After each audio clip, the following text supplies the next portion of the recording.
Okay, good to go. Okay, thank you. Hi everybody, my name's Bianca Spiteri. I'm the Secondary Assistant Head for SEN and Inclusion at Daubeney Academy, and I'm just going to do a presentation for you today regarding how we support our students with SEN, especially for those children coming up to Year 7 in September 24. So our context at Daubeney Academy is that we have 535 students on roll at the school currently. That number is continually rising. It actually rises every week almost, but we are projecting numbers that we are looking at possibly having 560 students from September. Currently we have 87 students on K-code, which is our number of students on SEN support, and we have 21 EHCP students. Our projected numbers for September 24 is that we will have 3 students with EHCPs coming into the school. Again, that is continually changes, and we may find that we have more coming in September. We believe that that students and parents choose Daubeney because we are a smaller than average school that prides itself on knowing and nurturing our students, and I will go into that a little bit more detail as we go through the slides. So our vision at Daubeney is that every single student is catered for on an individual basis. We pride ourselves in the fact that we create bespoke and individual timetables for students that need it. That's our vision up on the screen now, so I'm just going to give you a couple of minutes to read through it, but we are very, very proud of what we achieve with our students at Daubeney. A lot of our students are really, really happy here, and that's what we pride ourselves on.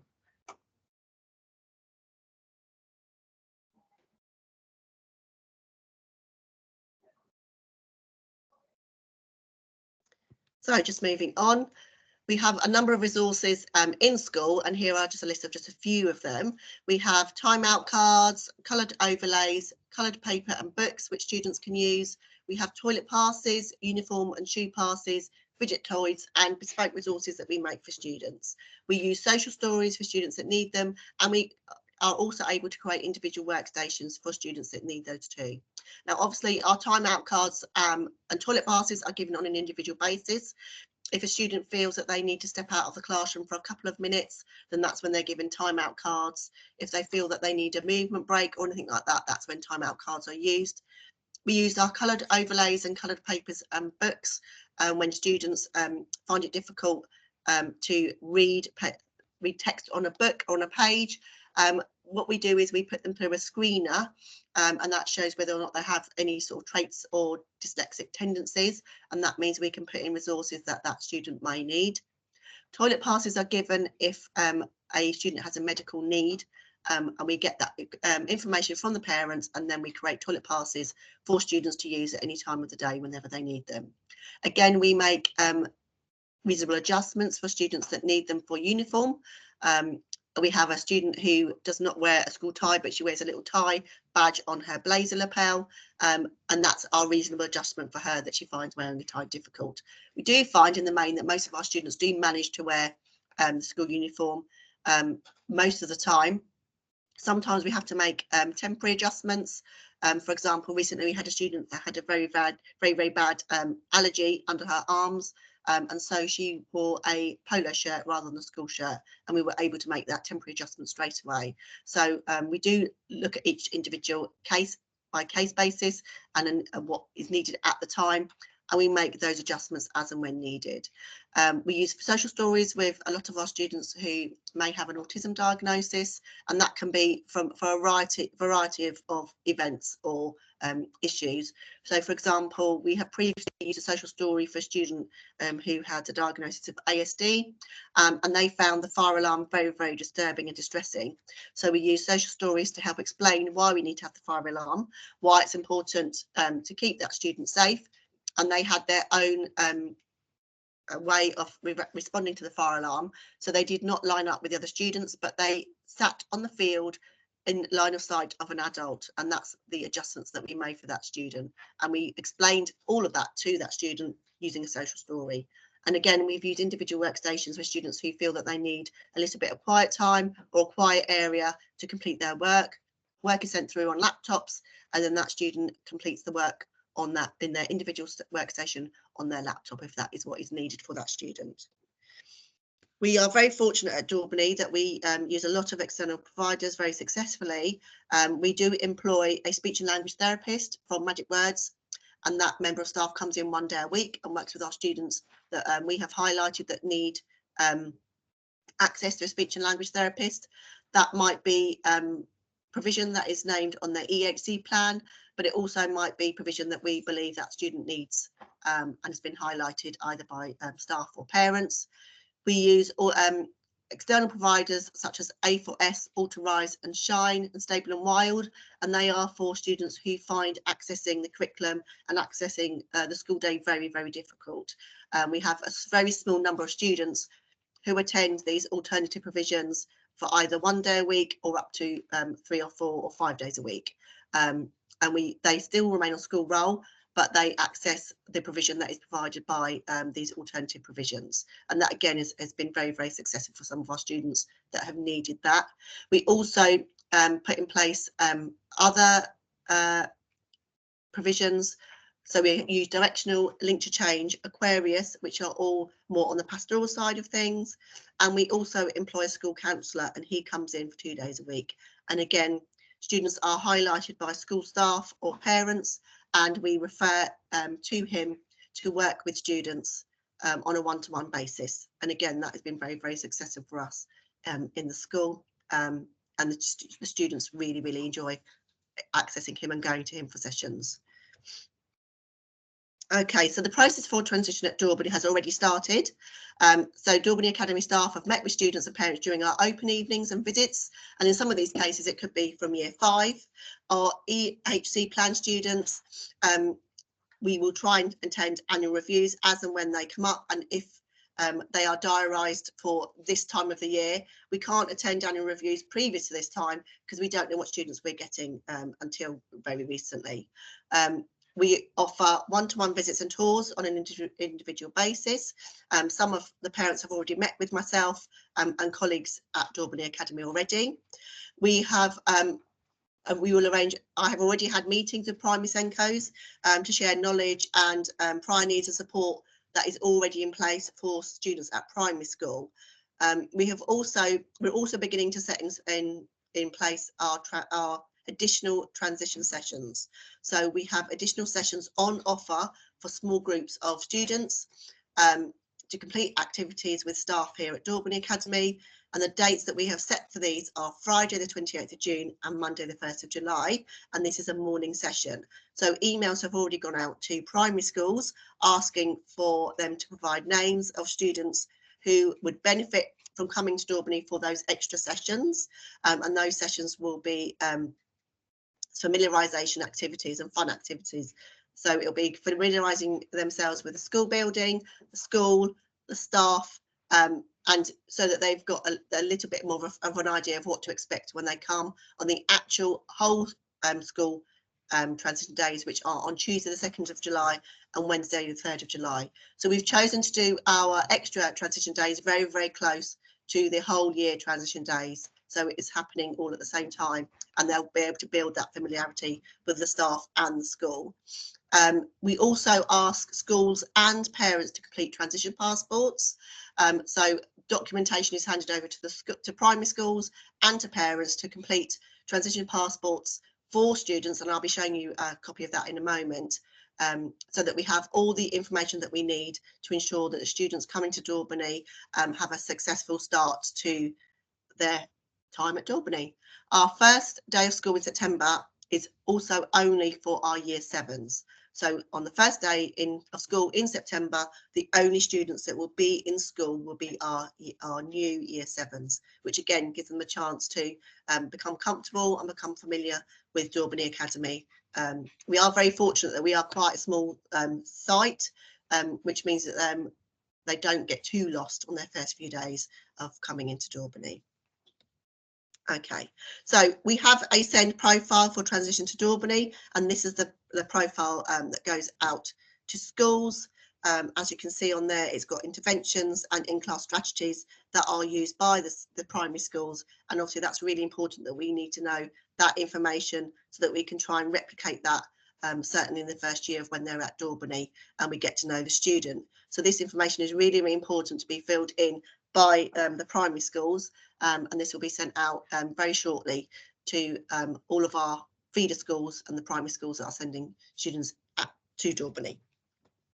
So this is our student transition passport, and this goes out to parents. So again, we ask the parents to fill in this transition passport, and as you can see on the passport, it says, I would like you to know that, and that's things that the student would like us to know, and the things that they find really useful and find that that really helps them in their lessons and in their subjects in school. And again, that is all that information is collated by staff at Daubeney. We also speak to the students when they come in for their extra transition days. So this is done in collaboration. So we take the information from the primary people passport that I've just shown you the document previously. We take information from parents, and we also talk to students, and everything that the student says is then put on the student passport, which is then shared with our staff at Daubeney, so that any information that is crucial for that student to have a successful start at Daubeney is on this document, and then staff are aware of what they need to provide for that child.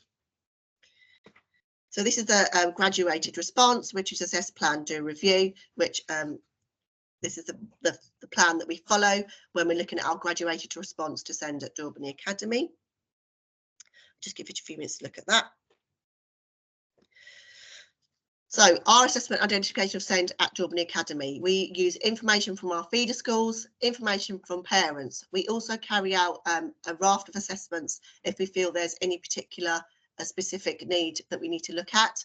So we use GL assessments for baseline assessments, and then anything that we think might be a specific difficulty in learning, we use our assessments that are LAS, dyslexia screeners, dyscalculia screeners, and other assessments that we use within school. And that gives us our information to know what our next steps need to be for that student.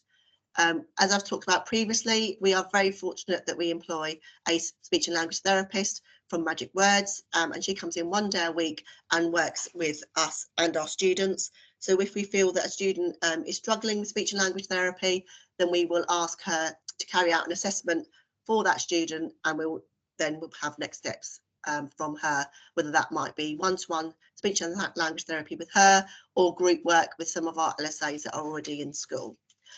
We buy into the EP service, so we have an EP drop-in where we discuss students that are a concern for us, and again we have next steps and what we need to do next with that student. And again, that might be something that we need to carry out as a school, or it might be something that the EP might suggest.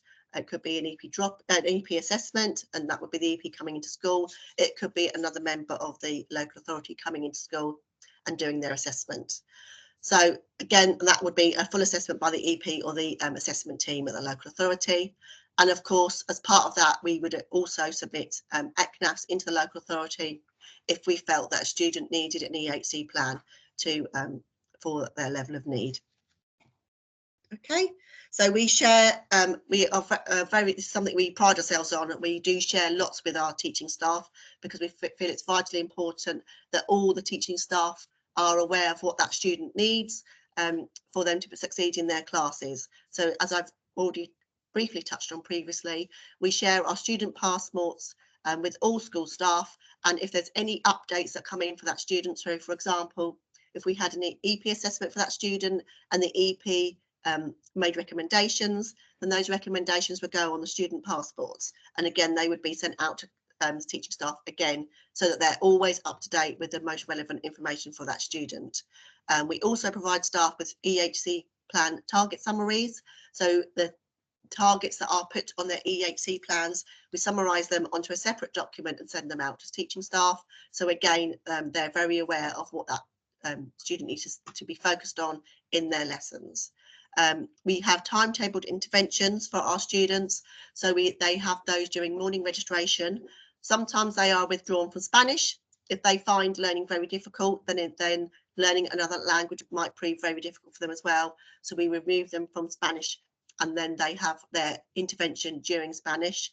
But that is looked at very carefully and on an individual student by student basis, because some of our students are actually very, very good at Spanish and would not want to be withdrawn from there. So again, it's done on a very individual basis. We have support in class with our brilliant LSAs that we have here in the school. We look at specific case studies during training days, and our intervention that we put in place for our students is very closely linked with EHCP targets. So, for example, if a student needs to focus on their reading and maybe increase their reading age, or improve their comprehension by answering certain questions like inference questions or who and what questions, then that will be planned into their intervention that they attend during the school week.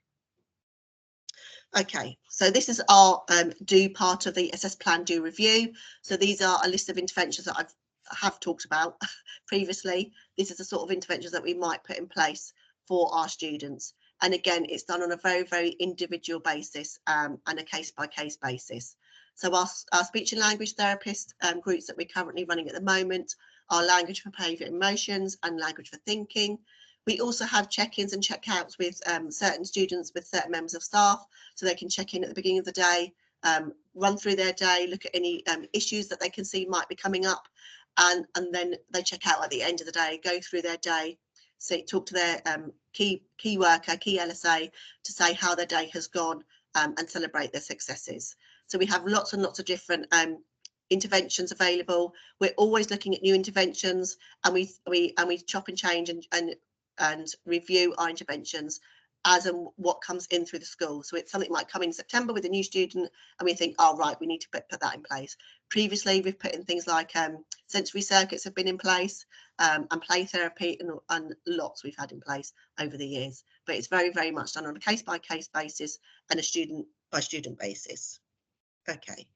So our review, we have an assessment week at the end of every term, so we can carry out assessments on students to see their progress and to see whether or not they need to continue with that intervention, to modify it or stop altogether. Okay. So our LSAs within school, they are timetabled by subject expertise, but they are not stuck with that student. We do tend to find that we end up doing a key stage timetable, because it's really hard to have just one member of staff teaching one subject, because obviously in core subjects like English, maths and science, we have quite a number of lessons over the week, whereas in other subjects like art or say history, they might only have 1 or 2 hours a week. So we do tend to look at key stages rather than the subjects. We do have a consistent member of staff for all of the interventions that students access. So if they are attending a reading intervention, they will have the same LSA for that reading intervention for however long that intervention is for. We do exceed the hours that are specified on EHC plans by using pairings and small groups of students where that is suitable. And we do put support in place if we are applying for an EHC plan. That support will already be in place for that student. So when we are successful with the EHC plan, nothing much really changes, because that support is already in place. We have a very broad range of experience from our LSAs. We've got some who have been in the role for a number of years, and we've got some member staff who are quite new, but they're all very enthusiastic and very eager to learn, which is lovely, and they all make really good relationships with the students. And our deployment of LSAs is constantly reviewed. We've only recently again reviewed timetables, reviewed support, and looked at where best to place that support so the students experience the most success. So that's my details. If you would like to contact me, please feel free to call or email me. I'm more than happy to get back to you as soon as I can. Any questions are more than welcome, and I'm always happy to speak to anybody, parents or SENCOs at primary schools or teachers. So thank you very much for listening. That is now the end of my presentation.